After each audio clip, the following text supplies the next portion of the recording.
Bugünkü tədbirimiz Mərkəzi Gömrük Hospitalda çox aktual bir mövzuya həsr olunubdur. Bu mövzu hal-hazırda dünyada hər il daha aktual olan bir məsələdir.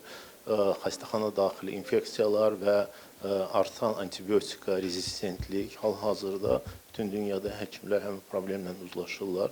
Bildiyiniz kimi Dövlət Gömrük Komitəsinin Mərkəzi Hospital COVID zamanı 22 ay bir pandemik xəstəxana kimi işlədi və burada çox gözəl o sahədə təcrübə yığıldı və bugünkü tədbirin də əsas məqsədi bizim hospitalda yığılan o sahədə təcrübəni bölüşmək, Respublikanın aparıcı ekspertlər, mütəxəssislər, Tibb Universitetinin, Təbibin, Səhiyyə Nazirliyinin aparıcı mütəxəssislər bugünkü tədbirdə iştirak edəcəklər və həmin mövzu üzərində deməli aktual prezentasiyalar, təqdimatlar və ondan sonra müzakirələr gözlənilir.